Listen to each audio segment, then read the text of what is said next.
Bonjour David. Eh ben salut, comment vas-tu? Écoute, ça va très bien et toi? Ça va, ça va.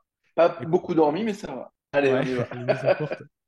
Encore une fois, Ouais, les nuits merci sont du coup courtes. pour ton temps et pour ta disponibilité pour répondre à mes questions. Donc on a pas mal de choses au programme. On va commencer par Mhm. une question un peu voilà, classique. Voilà, est-ce que déjà tu peux te présenter, nous dire un peu d'où tu viens? Bien sûr. Alors moi, je m'appelle David Combe. D'où je viens? Bah, je viens de l'immobilier pur, hein. Ça fait 20 ans que je suis dans l'immobilier. 15 ans en tant que salarié et 5 ans en tant qu'investisseur professionnel. Donc pour mon compte. D'accord. Et alors, juste, tu dis que ça fait 20 ans que tu es dans l'IMO, mais avant l'immobilier, est-ce que tu as fait des études dans ça? Tu étais dans quoi avant, du coup? J'étais avant. Alors j'ai fait des études dans l'immobilier, effectivement. J'ai fait pas mal de diplômes. En réalité, j'ai fait 5 diplômes dans l'immobilier, en France et en Suisse, et je suis allé jusqu'au master. Donc vraiment, moi, je suis 100% immobilier. Et même ma carrière en tant que salarié, j'ai commencé comme syndic et j'ai fait à peu près tous les métiers de l'immobilier, jusqu'à investir pour des milliardaires. Et ce qui m'a donné envie de investir pour moi. Quand je dis pour moi, c'est pour nous, en fait, en réalité, pour ma famille. D'accord. Et alors, du coup, donc tu as commencé à investir dans l'immobilier. Et alors, qu'est-ce qui a fait que... Est-ce que c'est ton métier qui t'a donné envie d'investir en immobilier ou est-ce qu'il y a une autre raison qui a fait que...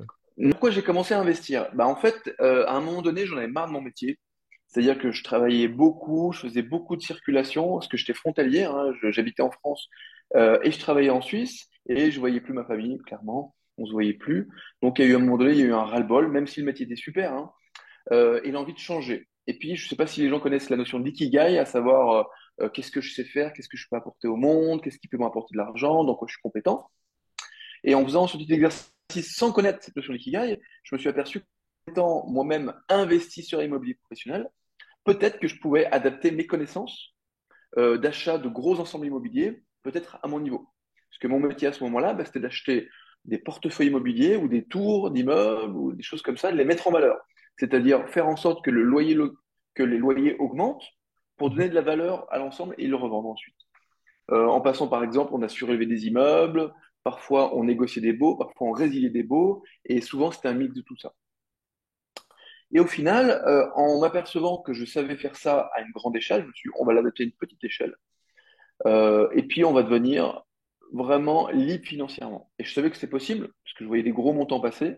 Et contrairement à beaucoup d'investisseurs, moi, j'ai pas commencé par un petit bien et puis je suis monté. J'ai commencé par des grands ensembles immobiliers. J'ai acheté des biens à hauteur de, par exemple, 80 millions de dollars, des choses assez sympathiques à mettre en valeur, où on gagnait, au final, quand on revendait, on gagnait des millions, vraiment des millions. Et le stress a été quand moi je suis passé à mon niveau, donc à titre personnel, et la même semaine, je me rappelle, je travaillais sur un gros ensemble immobilier de plusieurs dizaines de millions, et en même temps, j'achetais mon premier studio. Bah, je stressais beaucoup plus pour le premier studio, forcément, parce que c'était pour moi. Ouais, alors qu'au final, les sommes du coup que tu investissais dans ton travail étaient beaucoup plus grosses que ce que tu as acheté, j'imagine. Énorme, énorme. Bah, il faut imaginer, en même temps, j'avais peut-être un projet à 50, 40 ou 50 millions, et moi, je stressais sur mon appartement à 68 000 euros. Pourquoi? Parce que je travaillais en équipe. Donc ça veut dire que même si j'étais à la tête de l'équipe, il y avait d'autres compétences et le chemin était balisé. C'est-à-dire qu'on avait déjà fait ce type d'opération. Par contre, moi, quand j'ai acheté mon premier studio, ben, je me suis dit, mais je voulais être en cash flow positif, bien entendu, et je me disais, mais est-ce que par hasard, j'ai pas oublié quelque chose? Il suffit que j'ai oublié une charge, une ligne de charge, et puis ben, mon cash flow, il va passer de positif à négatif. Donc l'opération est pas bonne. Donc je stressais par rapport à ça. Finalement, ça s'est très bien passé. Aujourd'hui, je l'ai toujours, ce studio. Et il rapporte beaucoup. Pour donner une idée, ce premier studio, aujourd'hui, il est loué un peu plus de... Parce qu'on est en zone frontalière, hein, presque 1100 euros. Non, c'est même 1100 euros, 1150 euros, avec un crédit de 350 euros. Bonne, Donc bonne pour un première studio, c'est opération. bien. Ouais, ouais. Bon, il a augmenté dans le temps, hein, c'est-à-dire qu'après on l'a refait. Il y avait un locataire dedans, il y avait déjà un cash positif.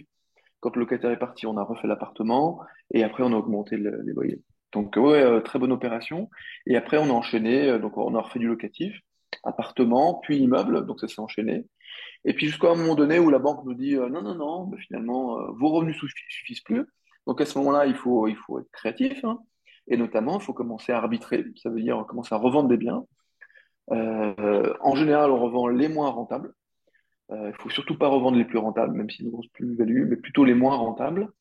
et puis après repartir, donc en faisant une plus-value, repartir sur d'autres biens. Et c'est là que vraiment la stratégie de mêler achat-revente et investissement locatif vraiment a pris toute sa forme et continue aujourd'hui de la même manière. C'est-à-dire que nous, aujourd'hui, on mêle systématiquement investissement locatif et achat-revente, pas dans les mêmes opérations, hein, mais on fait vraiment le ping-pong et en général, on a toujours euh, 3-4 opérations d'un côté et 3-4 opérations de l'autre, au minimum.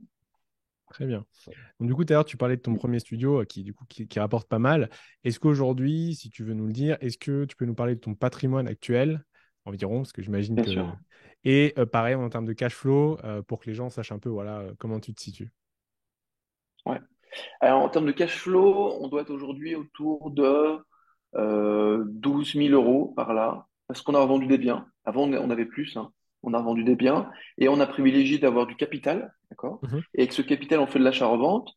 Et en termes de patrimoine, aujourd'hui, on doit être à peu près en brut entre 6 et 7 millions et en net à peu près 3 millions en D'accord. patrimoine Très bien, très net. bien, très bien. Et alors, du coup, avec toutes ces années d'expérience et tout ce recul, au final, qu'est-ce que tu as apporté à l'investissement immobilier? Bah, moi, ça m'a changé la vie, hein. C'est-à-dire que ce que je faisais avant pour les autres, eh bien, je le fais maintenant pour nous, c'est-à-dire pour ma famille et moi. Et puis, bah, c'est le temps, c'est la liberté. L'année dernière, on a passé 4 mois en Thaïlande, ça aurait été impossible en tant que salarié. Un jour, je vais dire à mon épouse, viens, on part, 4 mois, 4 ans, on verra bien, on s'en fiche. Et je prenais les billets dans la foulée. Et puis, on va dire en 3 semaines, un mois après, j'y étais, parce qu'il y avait un petit temps à cause du Covid à l'époque. Il y avait un temps pour avoir des visas spéciaux. Mais après, on a passé 4 mois en Thaïlande, scolariser les enfants là-bas, c'était très bien. Et ça, je pense que en tant que salarié, c'est pas possible. Du coup, ça, c'est vraiment ça que ça apporte, c'est la liberté. La liberté géographique et la liberté, quand on n'est pas trop gourmand, hein, quand on n'a pas envie de rouler en Lamborghini, Mhm. eh ben de vivre bien, hein, de vivre vraiment tranquillement, de faire ses courses sans regarder, de partir en vacances sans trop regarder. Et pour moi, c'est ça, hein, l'investissement immobilier. C'est la liberté avec un grand L. C'est-à-dire dire, bah tiens, aujourd'hui, j'ai envie de passer du temps avec toi, derrière l'écran, on parle un Mhm. petit peu d'investissement immobilier, sans être contraint, sans être pressé.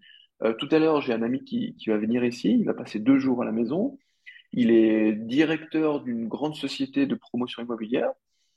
Et lui-même, il se dit, bah, pourquoi pas faire un petit peu d'achat-revente et d'investissement locatif, hein. Finalement, c'est pas mal parce que le boulot de salarié, même bien payé, ça reste un boulot de salarié. Et puis c'est enrichissant parce qu'on sait que moi, je vais lui apprendre certaines techniques et puis lui, je sais que on va pouvoir peut-être tisser des liens et puis après peut-être faire des opérations dans le neuf, peut-être des belles opérations, sachant que moi, j'ai déjà des terrains qui attendent d'être valorisés, donc pourquoi pas? À voir, on va voir. Et c'est ça, pour moi, l'investissement, c'est que finalement, il n'y a pas deux journées qui se ressemblent. J'ai envie de dire, chaque jour, les emmerdes sont différentes. Mais quand je dis les emmerdes, en réalité, c'est qu'on a un plan, il y a des opportunités qui arrivent tous les jours, certaines vont au bout, certaines non. Et puis, il y a toujours des couacs à droite à gauche à gérer, mais bon, ça fait partie du métier. Au début, c'est stressant, un dégât des eaux, un crédit qui n'est pas accordé. Et puis, avec le temps, bah, ça fait partie de la masse des opérations. Aujourd'hui, par exemple, là, on est sur, entre les business, parce qu'on a aussi des sociétés, en tout 5 sociétés. Quand je dis 5 sociétés, c'est également le statut de LMNP, hein. Mhm. Donc 4 sociétés plus LMNP. Euh, voilà, on navigue à peu près sur 11 opérations. On est à peu près, en ce moment, 11 opérations. Quand je dis opération, c'est le développement de 2 sociétés et le reste, c'est de l'achat-revente ou de l'investissement locatif. Très bien, très bien. Bon, de toute façon, on reviendra en fin de vidéo justement sur tes projets actuels parce que tu m'avais dit il y a quelques temps qu'il y avait Ah, effectivement ok. des projets avec plaisir.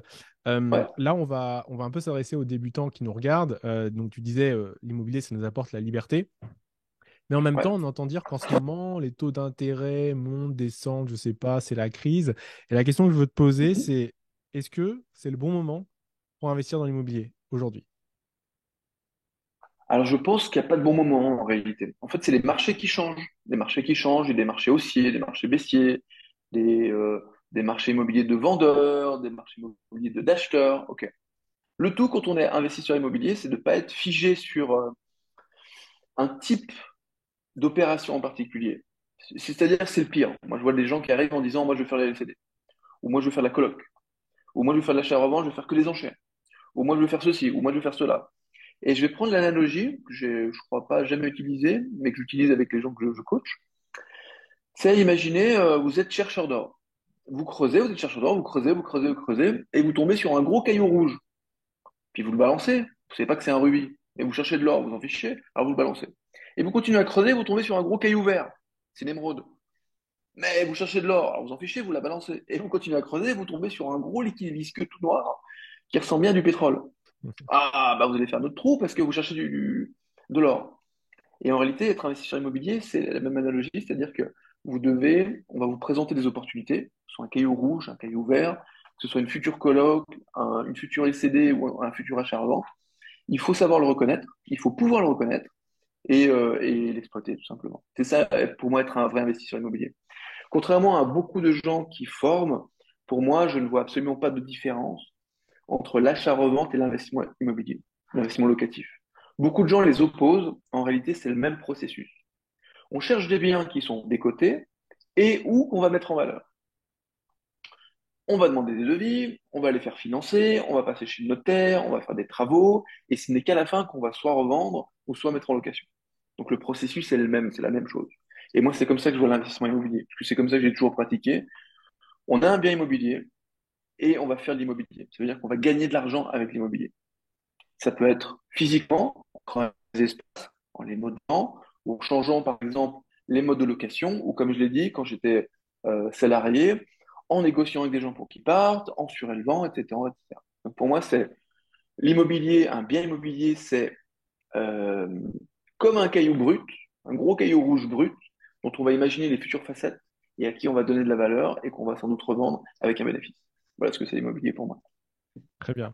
Ouais, donc du coup, comme tu dis, il n'y a pas de bon moment. Enfin, il faut investir selon les opportunités et selon, voilà, selon ce qu'on a. Alors, en ce moment, on est dans un marché qui change, qui évolue. Les gens qui n'arrivent pas à évoluer avec le marché, forcément, ils sont perdus, ils vont être largués. C'est vrai que le marché d'aujourd'hui n'est pas du tout le marché d'il y a 2 ans. Mais petit tips que je vais vous donner, le marché dans 5 ans ne sera pas le marché d'aujourd'hui. Et un investisseur immobilier qui est bien formé, qui a de l'expérience, il va s'adapter tout simplement. S'il est plus sage et plus intéressant de faire l'achat-revente, on va faire l'achat-revente. S'il est plus sage de faire du locatif, on va faire du locatif. On va s'adapter aux conditions bancaires, on va s'adapter aux conditions de financement, etc., etc. Donc en réalité, pour investir, c'est toujours le bon moment. Simplement, il y a des gens qui sont prêts ou pas prêts. Voilà ce qui change. Et alors, du coup, moi, j'imagine, je suis investisseur débutant, je t'ai écouté, je sais que ça apporte la Ouais, liberté, je sais qu'il n'y a pas, enfin, il y a pas de bon moment spécialement. Est-ce que il y a une bonne enfin, quelle stratégie tu conseillerais pour débuter, mais tu as déjà partiellement répondu. Est-ce qu'il y a une stratégie spécifique pour les débutants ouais. ou est-ce que, comme tu disais, c'est selon les opportunités, voilà. Oui, oui, oui. Non, je vais vous les donner. Alors, les stratégies de débutants, c'est quoi? Une bonne stratégie, c'est par exemple la résidence principale pour faire du capital. Pourquoi? Parce que quand on achète une résidence principale, quand on la revend, on n'est pas imposé sur la plus-value. Le fait d'acheter une résidence principale, c'est plus facile à faire financer. Et si on arrive eh bien, à faire un bénéfice sur une résidence principale, en l'agrandissant, en la réménageant, en la rénovant, en changeant de mode d'exploitation, etc., etc., eh bien, on peut le revendre avec un bénéfice, sans être imposé. Donc pour moi, par exemple, quand on est débutant, c'est une excellente stratégie pour faire du capital. D'accord? En investissement locatif, il est relativement facile d'acheter un petit appartement, type studio ou T2, et de le mettre en location courte durée. Ça, c'est des stratégies pour moi qui sont des stratégies de débutants, qui sont assez simples à mettre en œuvre et qui sont accessibles en fonction des moyens et en fonction de la psychologie des gens.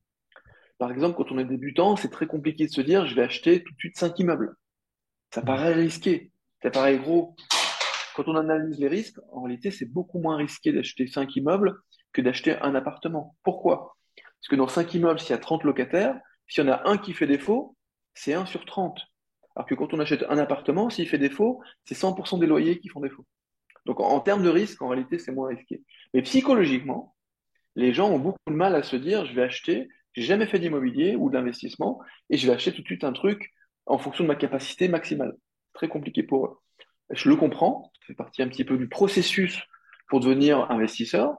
Mhm. C'est le même processus dans le sport ou autre, hein. C'est compliqué, quelqu'un qui débuterait le foot, de se dire, OK, l'année prochaine, je joue la Coupe du Monde.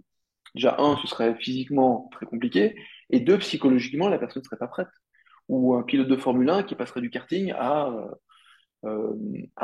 meilleure voiture sur le circuit en Formule 1. Ce serait compliqué. Et ben, c'est pareil en investissement. Il y a un aspect psychologique qu'il ne faut pas négliger. C'est pour ça que les gens vont souvent commencer par des projets, on va dire, pas énormes, et ce que je comprends, hein, pour eux, c'est moins risqué. Donc, la résidence principale pour le capital, c'est une bonne stratégie, et la location courte durée pour les rentes locatives, c'est également une bonne stratégie pour débuter. Et pour faire le parallèle, quand on est avancé, comme je le suis, on n'achète plus des appartements un par un. Ça, c'est fini. Donc, c'est pour ça qu'à chaque stade, on va dire, de la formation et de l'expérience d'un investisseur, on va changer. Aujourd'hui, nous, on vient d'acheter un immeuble cash, on l'a acheté vide, complètement refait, pour en faire la location courte durée. Ça, c'est à l'opposé de ce que vont faire tous les débutants. Les débutants, ils ont raison, ils vont chercher des biens avec travaux, ils vont acheter avec du crédit, ils vont pas forcément faire de la location courte durée sur plusieurs appartements.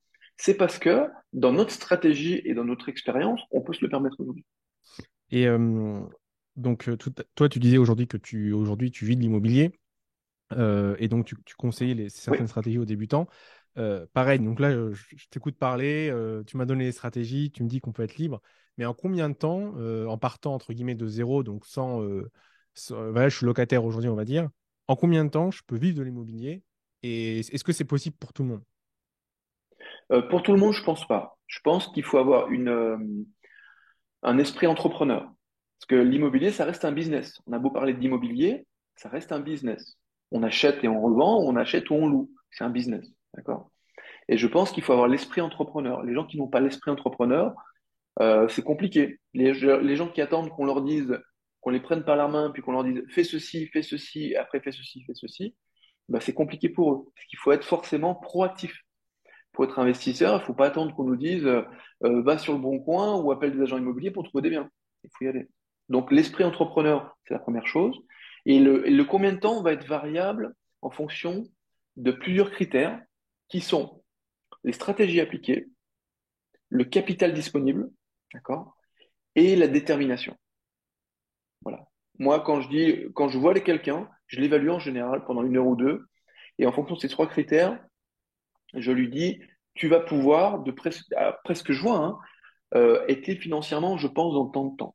C'est-à-dire, quand on est libre, on donne bien la définition, c'est les charges qui sont couvertes par les rentes locatives, par le cash flow. D'accord? C'est ça, la liberté financière. C'est pas être riche, c'est pas gagner 3 millions. C'est simplement ces charges qui sont couvertes au quotidien, toutes les charges, hein, qui sont couvertes par les rentes locatives. Ok. Donc, on va reprendre ces 3 points. Est-ce que je sais que je suis bavard?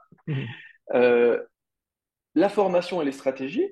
Il y a des gens qui s'engagent sur des mauvaises stratégies. Ils peuvent la faire pendant 30 ans. Si elle est mauvaise, elle est mauvaise. Par exemple, faire de la location nue, eh ben, c'est une mauvaise stratégie. Dans 90% des cas.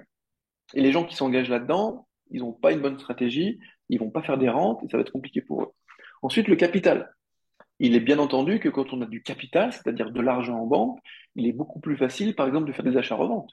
Nous, du moment qu'on a eu assez pour faire acheter cash des biens aux enchères, des biens à 200 ou 300 000 euros, bah forcément, ça allait beaucoup plus vite. Donc le capital, c'est important. D'accord? Mais attention, le capital, il y a des stratégies.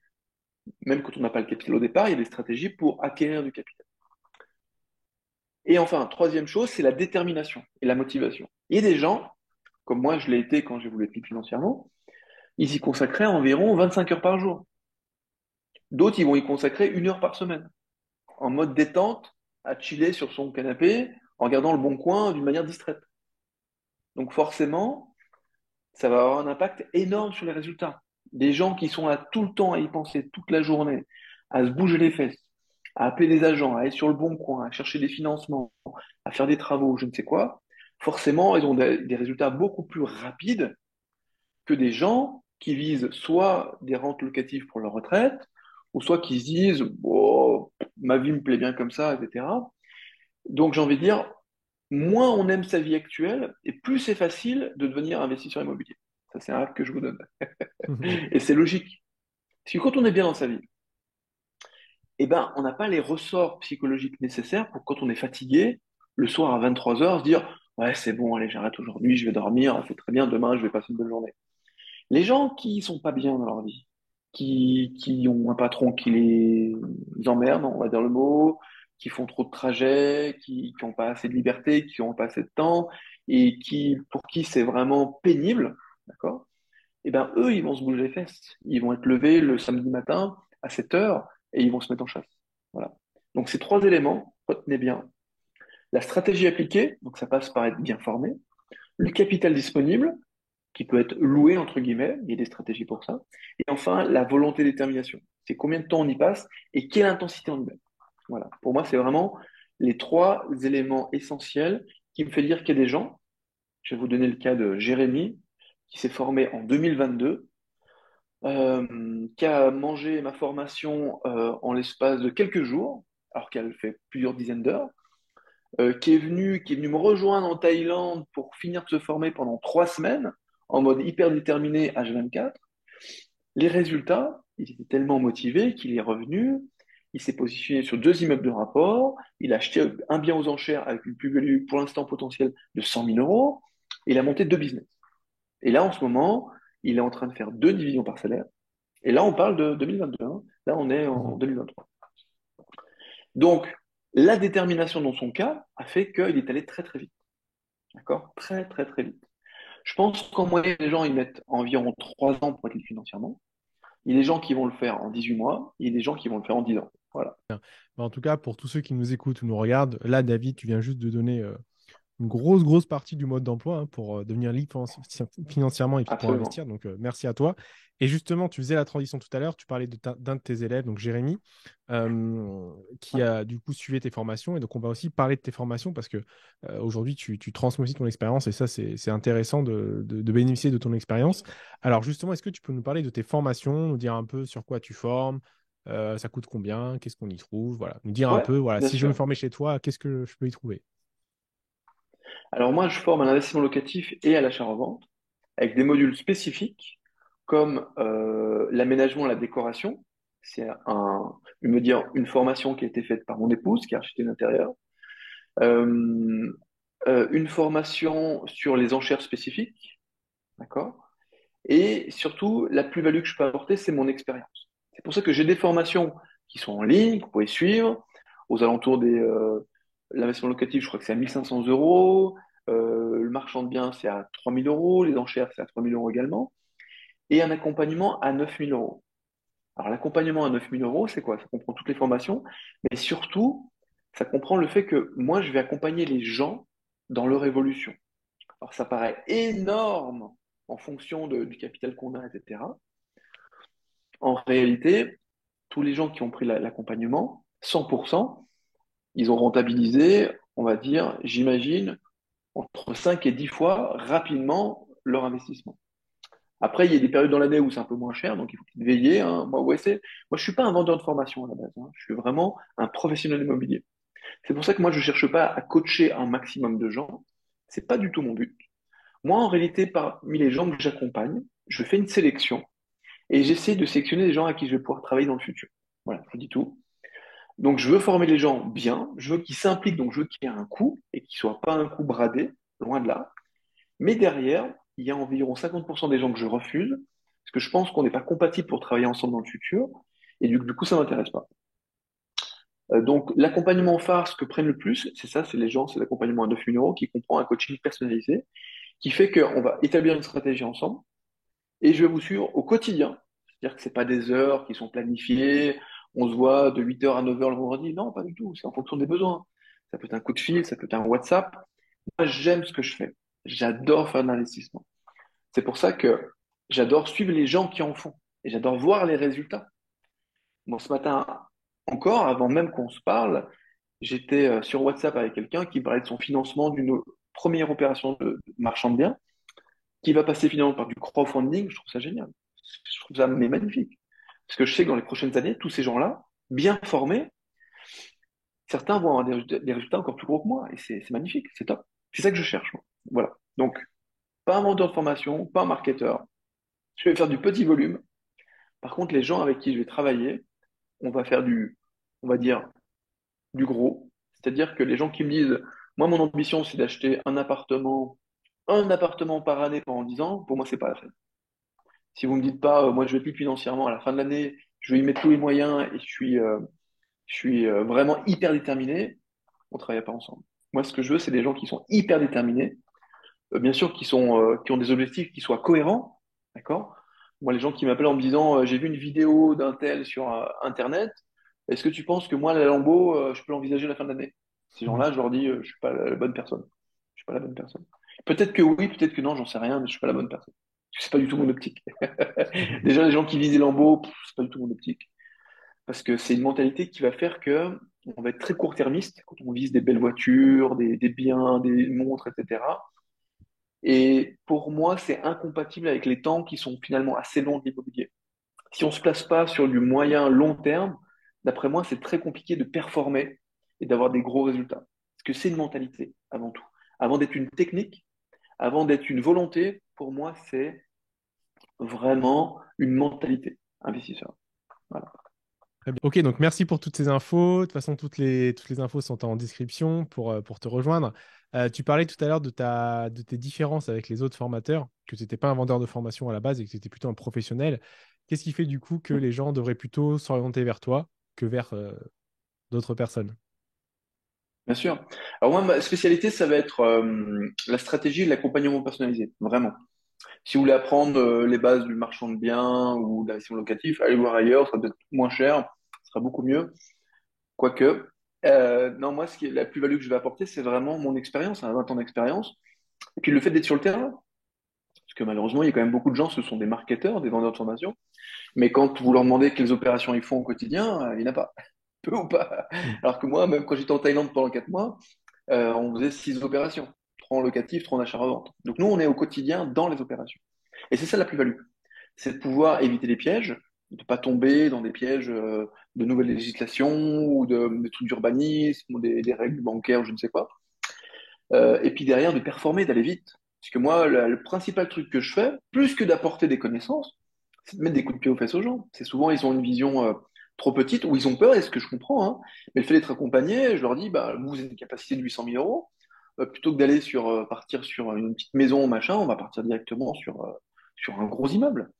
Et les gens, à la fois, ça les rassure parce qu'ils savent que moi, je vérifie tous les documents et voire même, dans certains cas, aller voir les bâtiments sur place. Donc, il n'y aura pas de loup, ils ne seront pas emmerdés derrière. Il n'y a rien de pire que de se dire, OK, c'est bon, je crois que je sais faire. Il y a un théorème comme ça hein, qui parle de la vallée de l'incompétence. Moi, je pense que le plus grand danger pour les primo-investisseurs, on va dire, les jeunes investisseurs, c'est de faire une ou deux opérations où ils sont en cash flow négatif, où ils se plantent, où il y a trop de travaux, où il y a trop de problèmes à gérer. Je pense que c'est un confort et on y gagne beaucoup en réalité parce que moi, je me fais fort sur chaque accompagnement, par exemple, même si ça paraît cher. En réalité, ça n'est pas parce que les gens, en général, à la première opération, ils ont largement rentabilisé déjà les honoraires parce qu'on va économiser, on va trouver des bons plans, on va appliquer des stratégies souvent qu'on ne donne pas sur les réseaux. Et pourquoi je les connais? Je ne les ai pas inventés, hein. Moi, à la base, je suis investisseur immobilier professionnel. Ça veut dire que même les méthodes que j'utilise, la plupart des méthodes, les gens ne les utilisent pas. En évaluation, qui utilise la méthode DCF, Discounting Cash Flow? Personne. C'est quoi le Discounting Cash Flow? C'est évaluer toutes les rentrées futures, y compris l'inflation, et les gros travaux, etc., le prix de revente futur sur 10 ans d'un bien immobilier, avec des formules mathématiques que je pense que les gens n'utilisent pas, hein, parce qu'ils ne comprendraient même pas les symboles. Mais ce sont des méthodes professionnelles qu'on utilise dans l'investissement de haut niveau. Et moi, j'applique simplement les méthodes d'investissement de haut niveau appliquées à des petits investissements, ce qui fait qu'en réalité, ils deviennent hyper sécures. Parce que si on prend des bonnes garanties sur des gros investissements à 40 millions, autant dire que sur des investissements à 400 000, on est très très bien et on est relativement facile dans la mise en œuvre et dans l'obtention de cash flow ou de l'achat-revente. Voilà. Très bien. Et alors, tu disais que toi, du coup, au quotidien, tu es sur le terrain. Du coup, on va pouvoir parler un Mhm. peu de ton actualité, de ce que tu fais Ouais, en ce moment. Est-ce que tu peux nous parler, du coup, de tes opérations et bien puis sûr. après, de tes projets, que ça soit, si tu as envie d'en parler, hein, que ce soit dans l'immobilier ou perso ou, voilà, ou business. Bien sûr. Alors, au niveau immobilier pur, là, on vient de revendre une maison. C'est un appartement maison. En fait. C'est une espèce de maison mitoyenne, mais qui est en copropriété. On vient de le revendre là il y a moins d'un mois. 2 mois avant, on avait vendu un autre bien. Ces deux biens, on les avait achetés aux enchères et on vient de les revendre. Qu'est-ce qu'on a fait? Nous, on fait toujours tourner l'argent. Donc, 4 jours après avoir reçu l'argent du dernier bien, on l'a remis dans l'achat d'un immeuble de rapport, comme je disais tout à l'heure. Donc, on a acheté cash, qu'on va mettre en LCD et qu'on va faire refinancer par la suite.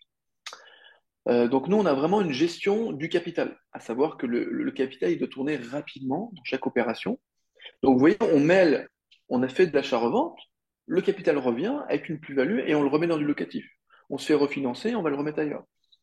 Donc là, on vient d'acheter un immeuble de rapport qui est vide. Mon épouse est en train de, eh bien, s'occuper de tout ce qui est l'aménagement, l'ameublement, la décoration, etc., pour qu'il soit prêt pour Mhm. LCD. On va signer dans moins d'un mois un compromis pour un nouvel immeuble de silo qui lui sera totalement rénové. Dans le même mois, on va signer un compromis pour un immeuble de rapport, cette fois en Thaïlande, sur l'île de Koh Samui. Un immeuble de silo qu'on va réaménager, redécorer pour créer l'effet de coup de cœur, qui va être exploité en LCD et qui va être revendu avec une plus-value dans les prochains mois. Donc là, on est sur 3 immeubles, donc en investissement locatif, et achat-revente. Et à côté de ça, donc on fait une division parcellaire avec notamment Jérémy, mais cette fois assez loin, à 8000 km d'ici. Qu'est-ce qu'on a d'autre au niveau business? On vient de créer une société de conciergerie qui va Mhm. nous permettre, nous, de mettre en réalité en exploitation nos biens, parce que nous, aujourd'hui, on est en train de prendre notre patrimoine immobilier, nos immeubles, et petit à petit, on essaie de mettre de plus en plus d'appartements en LCD. C'est pour ça qu'à Nancy, on a un immeuble dans lequel on divise un grand appartement de 130 mètres carrés en trois pour faire 3 appartements LCD, 3T2 en LCD. À Nancy toujours, parce que je suis en train de chercher en même temps, hein, on a un terrain qui est avec l'immeuble qu'on a acheté l'année dernière, un immeuble de 11 lots, un terrain de 800 mètres carrés pour lequel on a demandé des plans à un architecte. Et là, on va sans doute construire un immeuble de silo. Alors quand je dis nous, en fait, on Oui. monte le projet et sur notre terrain, on va faire un immeuble de silo.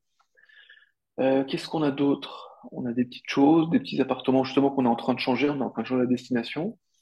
Et puis, on est en train, surtout pour moi, cette année, euh, l'opération en Thaïlande va être la première opération en club deal. Ça veut dire qu'on n'y va pas tout seul au niveau du financement. On Mhm. y va avec des co-investisseurs. Et vu que nous, on a pas mal d'opérations qui arrivent régulièrement, on espère bien développer ce mode, on va dire, de financement et d'aller sur de plus en plus d'opérations qu'on va mener, hein, qu'on va encadrer, en partenariat avec des co-investisseurs. Donc, vous voyez, moi, quand on parle de formation, en réalité, c'est un moyen de me faire connaître, de nous faire connaître, de montrer notre travail et de trouver des futurs associés en réalité. Des gens qui vont soit faire des opérations, ou soit qui vont être co-associés financiers sur des opérations. Donc pour moi, c'est ça le but. C'est pour ça que vous me voyez aujourd'hui à l'écran.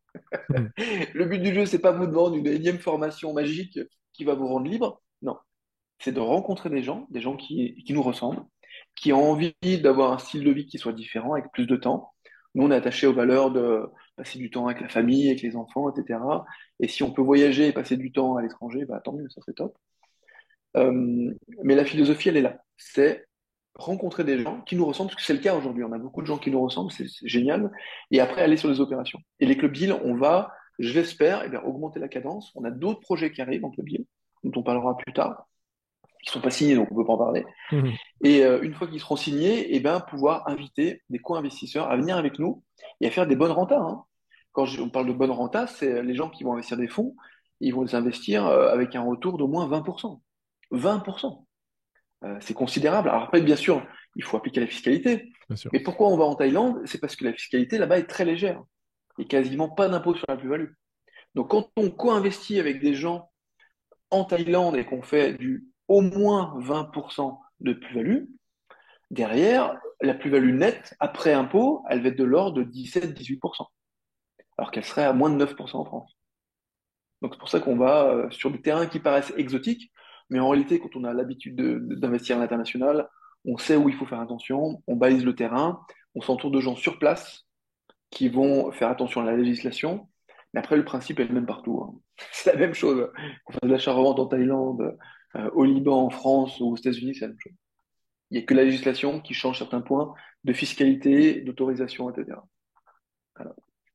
Très bien. Bon, en tout cas, une actualité enfin, très chargée. Je vois, tu as des biens en France, à l'étranger, donc c'est assez riche et c'est intéressant. Et aussi au niveau de l'entrepreneuriat aussi. Tu parlais de conciergerie tout à l'heure. Donc en tout cas, Exactement. Et puis on développe les sociétés, ouais. Donc société marchand de biens.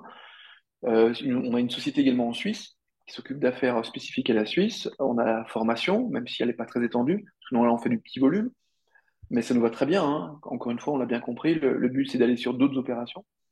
Et puisque tu parles de l'étranger, je suis en train de me souvenir qu'on va également, là, on est en train de... Cet été, je suis allé en Roumanie, à Bucarest, qui est beaucoup moins glamour, a priori, sur le papier que d'investir à Bali. Et pourtant, c'est beaucoup plus rentable. Et on espère bien faire une première opération en Roumanie cette année également. Donc, pour se développer à la fois à l'international, donc c'est une stratégie de diversification et également d'aller chercher de la rentabilité là où elle est, dans d'autres pays qui cherchent des investisseurs et qui permettent des belles rentabilités avec des opérations relativement simples. Voilà. D'où la Thaïlande, d'où la Roumanie et peut-être un autre pays, on verra, suivant les contacts qu'on a sur place. Voilà. mhm.